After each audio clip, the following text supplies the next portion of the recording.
John, and you may know me from my photography, but recently I've gotten really big into skateboarding, and this board is a big reason why. If you've been to any college campus before, you know there's three main groups. You got your walkers, you got your scooterers, and you got your electric longboard folks. And no hate to any of the groups, but I think we all know which mode of transportation is the coolest. Little disclaimer, Meepo did send me this board to review, but no money changed hands and I don't get to review this video before I release it. That said, my roommate Drew has had one of these boards for about a year, so I do have a positive connotation of the brand just because he's had a very good experience with it so far. So this board comes with two options. There's the standard range, which gives you about 11 miles of range, and then there's the extended range, which is closer to 20.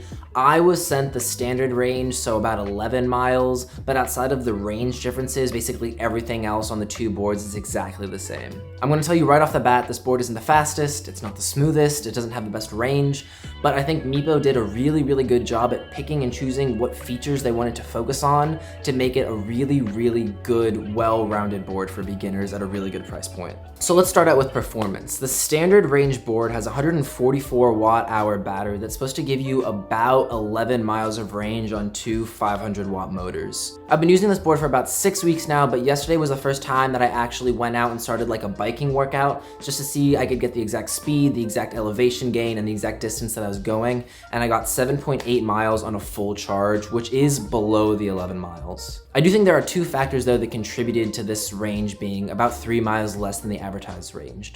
The first is the board Meepo sent to me had already been used before. It was pre-owned or something like that, so the battery capacity was not at a full 100%, it was maybe closer to 90. The second thing is I live in a hilly area, nothing like Colorado, but the suburbs of DC, it's still hilly, and on that 7.8 mile ride, I did have an elevation gain of 600 feet, which for under 8 miles is still a quite substantial amount. Now this board has regen, so that means when I was going up the hills, I also had to go down and I was getting a little battery back, but it's still gonna be more taxing to go up and down hills than it is to say, just go straight for 7.8 miles in a place like Florida. So just kind of keep in mind that the environment you live in is sort of gonna dictate how far you can go. So maybe if you live in a really hilly place like Colorado or something, you maybe want to go for the extended range just so you can mount some of those hills a little better. Now, hill performance is sort of a mixed bag. There are definitely some hills in my neighborhood that are way more than the rated 10-degree incline that the board is rated for. Through my testing, there was only one time that I wasn't able to make it up a hill, and that's when the battery just completely died. I was out of juice. But it's been able to go up all the hills I've thrown at it. Granted, some hills it took it very, very slow, but I've been able to make it up all of them. I found that the acceleration on this board is really good. I think the 500 watt motors are a very good choice for a board like this, especially for beginners. I mean, if you're not careful and you're on the fastest mode and you get on and just hit it, you're gonna like wipe out. You're gonna have some scraped knees. But overall, I think the acceleration is really good. I mean, nothing ridiculous, but also no one's getting this board to race 40 miles an hour. That's not what it's rated for. It tops out at, I think, 28 miles an hour. But if you do get on this board and you're not really paying attention and you don't ease into the throttle, you just punch it, you will be on your butt. That happened to me one time. I was leaving the pool and I was not paying attention and my hand just kind of slipped on the accelerator and gunned it instead of easing into it, and I just kind of caught myself because I was from a standstill, but that was right as the school bus drove by. So the 7th and 8th graders that were on that were definitely laughing at me, so that was pretty embarrassing. I asked a Meepo representative about how much regen you get, and he said it's about 20% efficiency. I'm not really sure what that equates to in like just wattage back, but you are getting some battery back when you're going down a hill, so that's good, especially if you live in a hilly environment. And I found that the brakes are pretty solid too. You can adjust the strength of the brakes, but there's never once that I've felt out of control or that the brakes weren't enough when I was going down a really steep hill, which obviously is very good because you want to have brakes to, you know, be able to stop and not die. The regen does lead me to really my only big complaint about the board, and that is that the battery indicator calibration is not great. I'll be going up a hill and suddenly the battery indicator will drop to 1 bar or even start flashing, signifying that it's under like 15%. But then once I get to the top of the hill and then go back down, I'll be at 3 bars, which is closer to 75%. And then 30 seconds later, I'll be back at 1 bar. And there's no way that I went from 15% back to 75% going down the hill and then back down to 25% in a matter of 2 minutes. Here, so this is sort of what I'm talking about with the battery calibration thing. So I was just at 2 bars, so like 50%-ish, and then I went down this hill, which is it's a pretty sizable hill, and now I'm back up to 4. So that's kind of what I'm talking about with the whole like calibration. Like, it just doesn't seem right that would give me at least 30-40% in a quarter mile, 30-45 seconds, you know? It's just something to be aware of when you're riding it, that if you only go 2 miles but suddenly the indicator's at 2 bars or 50%, that doesn't really mean that you only have 2 miles left. It's just, it really fluctuates and doesn't seem totally constant. Another thing to keep in mind, and this isn't Meepo's fault at all, but just keep in mind that 11 miles is not as much as you think, especially when you're going 15 miles an hour. For commuting purposes, you're probably not going more than 5 or 6 miles round trip, so you're fine. But if you're just kind of like riding around campus or riding around your neighborhood, just kind of for funsies, you're gonna burn through that 11 miles really, really quickly, and then it takes about 2.5 hours to completely recharge again. Now let's get into the build and the ride quality. So the board is 38.1 inches long and about 11 inches wide. I'm 6'1", with shoe size 11.5, and my feet hang off a little bit on either end, but I still feel very stable. I feel like I'm able to have my feet wide enough that I don't feel like I'm gonna fall off when turning and everything, so I think it's a really good size for a cruiser. The deck is made out of Canadian maple, and they say it's like 8 layers or something like that, and I think it's pretty comfortable. It has a fair amount of flex, and it's a pretty smooth ride, but I also don't really have anything to compare it to because this was the first electric board I'd ever used. But this board is also meant for beginners, so I think 90% of the people buying this board probably will have never used an electric longboard before, and you'll be perfectly happy with how smooth the ride is. You know, you still feel the bumps in your feet, but it's nothing bad at all, and it's a pretty smooth, comfortable ride, but it also very much depends on the road conditions and everything like that. The trucks on it are Meepo's 5th generation 45-degree trucks, and out of the box, I think they're a little loose, so I definitely tightened them up a lot, and I recommend that beginners, if you've never ridden a board, to tighten them up a lot because it just provides a little more stable, tighter ride. You'll lose some of the turning radius, but also, for most people using this, it's gonna be in neighborhoods or something where you just kind of like have curves and you don't need to make a super tight right turn. And so unless you're Casey Neistat and you're like swerving through New York City,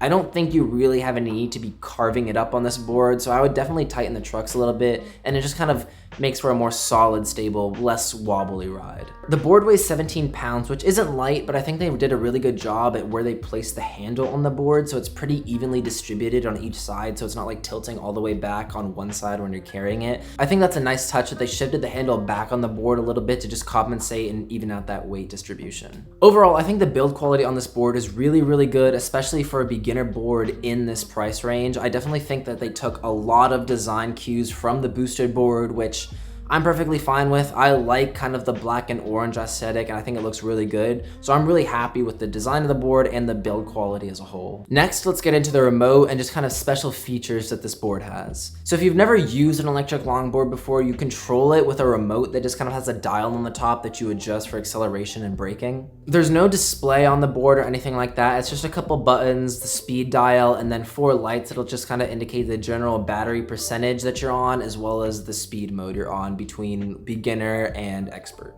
At first I was a little disappointed that there wasn't a display on it because I kind of want to see how fast I'm going, but then I had to take a step back and remember that this is a beginner board at a beginner price. It also might not be the safest thing to put a screen on the remote because I can totally see someone looking down trying to top 20 miles an hour going down a hill, and then they just run straight into a car.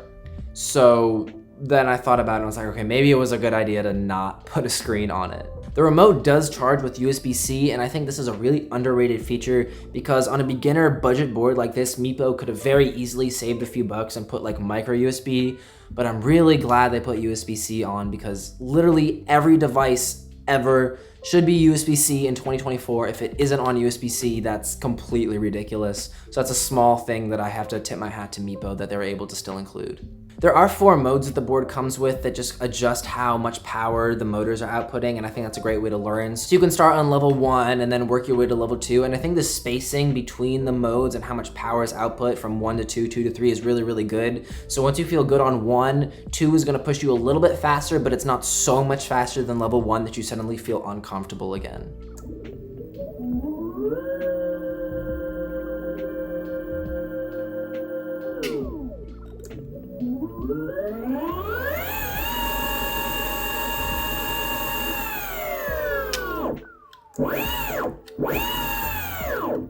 right now I consistently ride the board on level 3, and then on some of the steeper hills I just bump it up to level 4. Just remember to switch the level back down, because once you get to the top of the hill and there's no more incline resistance, you're gonna get a little acceleration from that higher mode that can definitely throw you off the board if you're not ready for it. There isn't really anything flashy about this board in terms of features or the remote. It does its purpose, it has its ride modes, it goes a fair speed, but there isn't really any distinguishing features about it, which is totally fair. It's an entry board. It's meant to get people on a board and kind of get them used to it. Okay, so now let's talk about value, which is probably the most important thing when it comes to this specific board and where it shines the most. This board starts at $500, but it's basically perpetually on sale for $400, and then the extended range is $530. Now, when you look at some of the other brands and boards in this kind of $400, $500 price range, you might find something that goes faster, but it's not gonna go as far. Or you're gonna find something that goes further, but the motors are way weaker, or the company is just kind of non-existent, so if you have any problems when you buy it, it's just kind of a too bad, so sad scenario. As I mentioned earlier, my roommate has one of these boards, and a couple weeks after he bought it, he had a problem with the battery, so he reached out to Meepo, and they sent him a new replacement battery free of charge in like a week. So I know the customer service is solid with Meepo. I think this board is sort of the epitome of jack of all trades, but master of none, but in the best way possible. It doesn't excel in any one category, but I think Meepo did a really, really good job at making it really good in all the essential categories, which gives it then a very good price tag. And this, in my opinion, makes it one of the best boards on the market right now, especially for beginners or anyone who doesn't really want to shell out like $1,000 for an electric longboard. If you're someone like me and you're a college student or someone who's just kind of wants to ride it for fun, you don't really need to go 8 or 9 miles round trip, I think the regular standard range is perfect for you. I think you can save a little money that way. But if you're like Casey Neistat or someone like that, where you live in the city and this board is going to be your main form of transportation, or you just don't want to have to charge the board every few rides, I think you should get the extended range for the extra $130. Just so you kind of have that peace of mind of that extra like 9 miles or so. The big age-old question, do I recommend the board? Yes, absolutely. I think this is a great board. This is definitely a board you should consider if you're a beginner and you're looking for a board, or if you're not a beginner and you just don't want to spend $1,000, you want something in the $400 to $500 price range. I've really enjoyed testing it out. I go every few days during sunset and just kind of cruise around my neighborhood and just vibe with life. It's a great time. If you have any questions, comments, concerns, drop them in the comments. I'll try to respond to them. I'll also put a link for the board in the description if you want to pick one up. I hope you enjoyed the video. If you liked it, I'd really appreciate if you liked the video and subscribed. I'm John from 16 Views. See ya.